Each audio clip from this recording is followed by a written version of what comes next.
ऊसामध्ये आर्टिफिशियल इंटेलिजन्सचं तंत्रज्ञान गेल्या वर्षीपासून अनेक शेतकऱ्यांनी अनुभवलेलं आहे. पण आर्टिफिशियल इंटेलिजन्स फक्त ऊसातच का?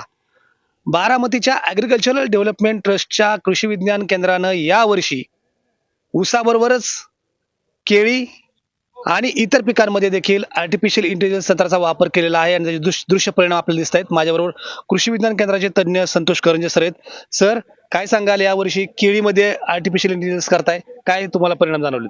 निश्चित केळी पण महत्वाचं पीक आहे आणि केळीसाठी आपल्याला एक्सपोर्टसाठी केळी जास्त प्रमाणात चालते. क्वालिटीला खूप महत्व आहे. ज्या क्वालिटीची केळी आहे त्या क्वालिटीच्या केळीलाच रेट चांगला मिळतो. गेल्या वर्षी आपण बघितलं की 27 ते 35 रुपये किलो भाव मिळाला. सध्याच्या परिस्थितीमध्ये भाव कमी आले, परंतु मॅनेजमेंट चांगलं ज्याचं आहे त्याला निश्चित चांगला भाव मिळणार आहे. आणि इथं आम्ही दाखवतोय की नॉन एआय केलेली आणि एआय केलेली केळी. तर आपण जर इथं पाहिली केळी माझ्या पाठीमागे, तर ही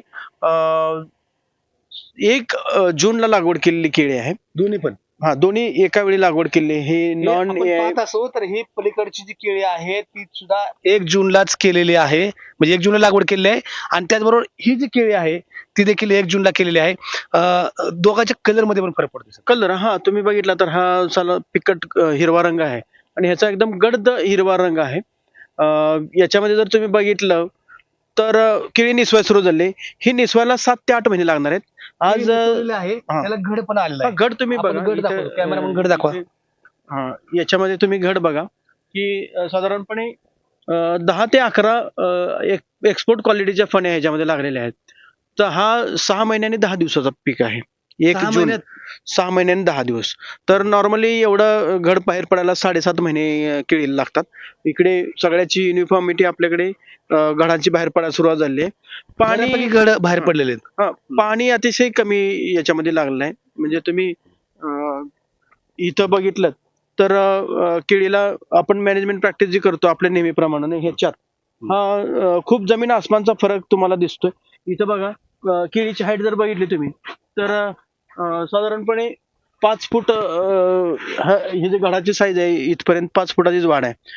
त्यामध्ये आपण गेलो तर माझ्या डोक्यापेक्षा जास्त उंच आपण केळीची साईज बघू शकतो. पानाचा आकार बघितला तर साधारणपणे नॉन एआय मध्ये जर बघितलं नॉर्मल प्रॅक्टिस मध्ये तर एक मीटर साधारण आकाराचं तुमचं पान आहे. मोठं जरी जे बघितलं तरी 1 ते 1.25 मीटर लांबीचं आहे. पण एआय मध्ये जर गेलो आपण, एआय मध्ये पण हे ऑब्झर्वेशन घ्या, ते तुमच्या लक्षात येईल. पाणी इथं आपण शेतकऱ्यांच्या पद्धतीने देतोय, खतं नेहमीच्या पद्धतीने देतोय. आपण आतमध्ये जाऊन बघूयात. आता ह्या केळीमध्ये जर बघितलं तर एआय मॅनेज केलेली केळी आहे. याचा तुम्ही हे बुंदा किती उंच आहे त्याचा आकार बघितला खालपासून वरपर्यंत पानाचा आकार. आता पानं मगाशी आपण किती पाहिली होती 1 मीटर, याचं किती आहे 2 ते 2.5 मीटर पेक्षा जास्त लांब आहे. वरचं एकदम जर बघितलं तर अजून त्याच्यापेक्षा मोठा आहे. आणि येणारा जो घडाचा जो बुंद्या जो आता एकदा शेतकऱ्यांनी केळी जे उत्पादक आहे त्यांना केळीचा बुंदा सगळ्यात महत्वाचा असतो. तुम्ही याच्यामध्ये बुंदा बघा, हा 6 महिन्याच्या केळीमध्ये बुंदा किती जाड आहे. तर ह्याच्यामध्ये बुंद्याबरोबर येणारा जो घडाचं फुल आहे हे फुल पण तेवढ्याच साईजचं येते, मजबूत येते.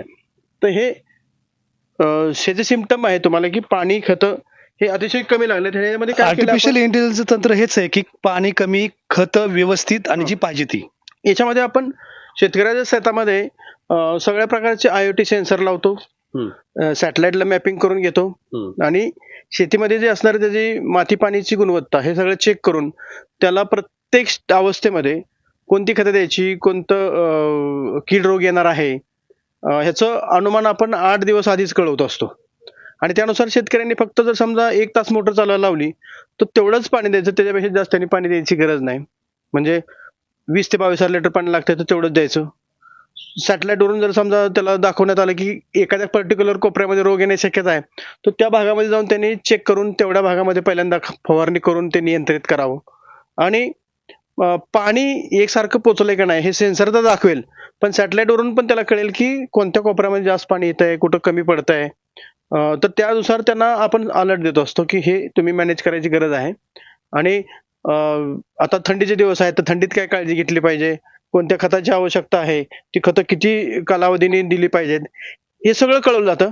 ते या ठिकाणी 25% खतं वाचतील, 25% जास्त पाणी. तापमानामुळं केळीला सध्या चिलिंग बर्निंगचा प्रॉब्लेम येतोय. हम्म. तर तो रोखण्यासाठी आर्टिफिशियल इंटेलिजन्सचा वापर होईल. नक्कीच, कारण आपण त्याच्यामध्ये सगळा रोजचा रोज आपला हवामानाचा अंदाज त्याच्यामध्ये येत असतात आणि पुढच्या 8 दिवसामध्ये कोणत्या परिस्थितीमध्ये पीक जाण्याची शक्यता आहे. मग त्याच्यामध्ये समजा सिगाटोका रोग येऊ शकतो का, करपा येऊ शकतो का, किंवा बाकीचे जे काही त्याच्यातले मेजर आजार आहेत, या सर्वाच्या बाबतीत आपण त्यांना अगोदरच मेसेज देतो. पुढच्या कालावधीमध्ये समजा temperature 9 degree Celsius 8 degree Celsius जाणार असेल, तर मातीमधून अपटेक कमी होणार असेल, तर त्यावेळी त्याला सांगितलं जाईल की कुठली खतं दिली तर तुम्हाला ते अपटेक वाढू शकेल.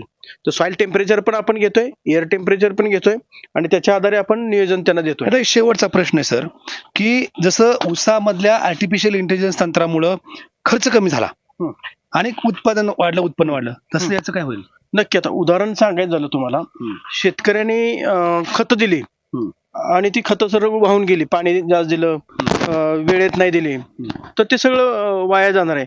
याच्यामध्ये असं होतं की आपण त्याच्यामध्ये व्हीपीडी म्हणून एक कन्सेप्ट आहे, त्याला वेपर प्रेशर डिफिसिट. तर ते कोणत्या वेळी दिलेली खतं पीक योग्य प्रमाणात घेऊ शकतं हे सांगतो. जसं चिलिंग टेम्परेचर आहे, पण चिलिंग टेम्परेचरमध्ये दुपारी समजा व्यवस्थित वातावरण असेल त्यावेळी खतं दिली शेतकऱ्यांनी तर ती अपटेक चांगल्या प्रकारे होऊ शकतात. सकाळी किंवा रात्री दिली तर त्याचा अपटेक होणार नाही. तर तसं या ठिकाणी वेळ पण AI मध्ये सांगितलं जातं की पाणी कधी द्यायची, खतं कधी द्यायची, कोणत्या प्रमाणात द्यायची. त्यामुळे खतं वाहून जाणार नाहीत, दिलेलं पाणी त्या मुळाजवळच राहील आणि त्याचं वाढ त्याप्रमाणे येईल. तुम्हाला समोरच इथे दिसतंय की नॉर्मल पीक आणि AIचं पीक याच्यामध्ये किती फरक आहे. म्हणजे हा उन्हाळा बी ह्याने खाल्लाय, पावसाळा बी खाल्लाय आणि आता हिवाळा बी चालू आहे. तुम्हाला काय वाटतं की किती उत्पादनात फरक पडेल? माझ्या माहितीप्रमाणे ही केळी 50 टनच्या पेक्षा जास्त आली पाहिजे. नॉर्मल शेतकऱ्यामध्ये जी केळी असते ती फक्त 22 ते 30 टन याच्यापेक्षा जास्त शेतकरी काढत नाही. म्हणजे आम्ही नेहमीपेक्षा 20 उत्पादनात टन. आणि उत्पन्नातही वाढ होईल. हा, निश्चित उत्पादन खर्च कमी येईल आणि उत्पादन 20 टन पेक्षा जास्त वाढेल नॉर्मल पेक्षा.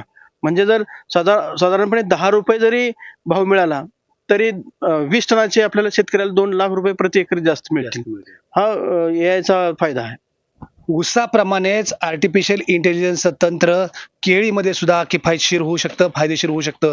हाच एक मंत्र या निमित्तानं ॲग्रिकल्चर डेव्हलपमेंट ट्रस्टचं कृषी विज्ञान केंद्र कृषी प्रदर्शनाच्या माध्यमातून देतंय आणि ते पाहण्यासाठी तुम्ही 15 ते 19 जानेवारी दरम्यान बारामतीच्या कृषी विज्ञान केंद्राच्या प्रात्यक्षिक परिक्षेत्रामध्ये कृषी प्रदर्शन आहे त्याला येऊ शकता आणि तुम्ही ते पाहू शकता.